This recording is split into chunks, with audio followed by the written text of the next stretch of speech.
when a calm black man settled into first class. The flight attendant froze. "Sir, this section is reserved," she said loudly as passengers turned. He showed his ticket, she snatched it, smirked, and ordered him to move. "Security will handle this when we land," she warned, voice dripping with arrogance. He didn't argue. He just glanced at his watch and said, "Make sure your manager's there too." Hours later, the plane door opened and every uniformed officer saluted him. The woman realized too late who he was, the new CEO of the airline. The first-class cabin gleamed with quiet luxury, crystal glasses, hushed tones, and the faint hum of engines as passengers settled in. The lead attendant, Dana Lell, scanned the rows with practiced authority. She spotted him, seat 2A, a man reviewing notes on his phone, calm, composed, unaware that her eyes had already decided his worth. She marched over. "Sir, this section is reserved for first-class travelers." He looked up, unbothered. "It should be. That's what my ticket says." She frowned. "I doubt that. Let me see it." He handed it over without hesitation. Dana studied it, jaw tightening. The ticket was valid, seat 2A, full fare. "But ego is blind to facts. This has to be an error," she said. "Our upgrade system's been glitching lately. I didn't get upgraded." He replied, "I bought it." Her tone sharpened. "I'll have to verify that. Stay put." Across the aisle, a man in a business suit whispered, "Can't they check boarding passes before letting anyone sit up here?" A soft chuckle followed. Dana smiled at the remark, mistaking it for applause. Minutes later, she returned with a tighter smile. "You'll need to move to economy, sir, until we confirm this." He met her gaze. "You're making a mistake." "I'm enforcing policy. I'm noting behavior." Passengers leaned in.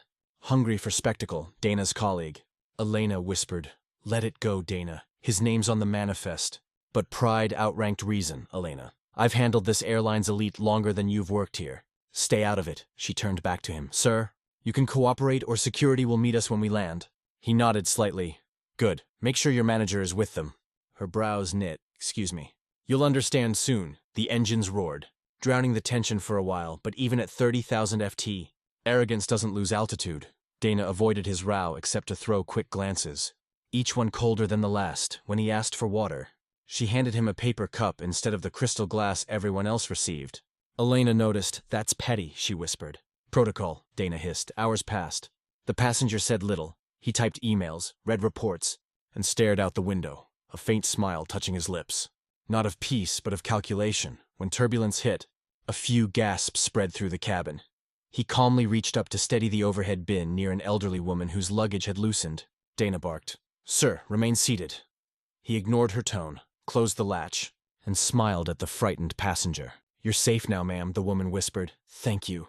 Dana's face flushed. "I'll be filing an incident report," she muttered as the plane descended. She adjusted her uniform, ready for vindication.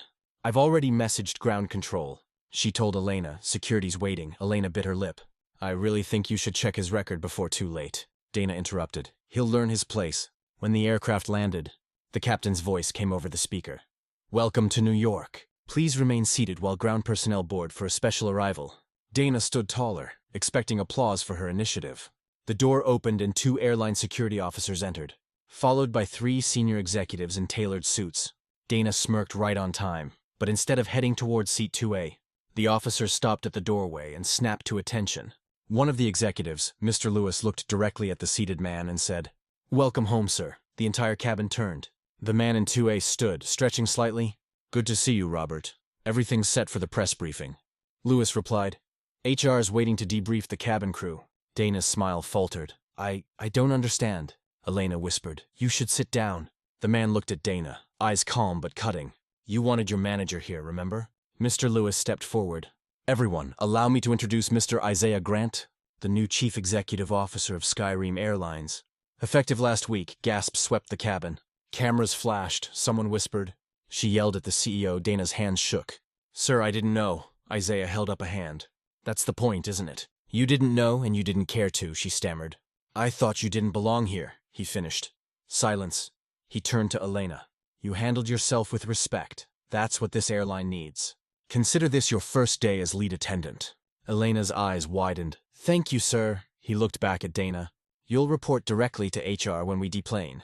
This flight will be used for staff training on bias and conduct." She whispered, "Sir, please." Isaiah's tone stayed composed. "You humiliated a passenger on my airline under my name.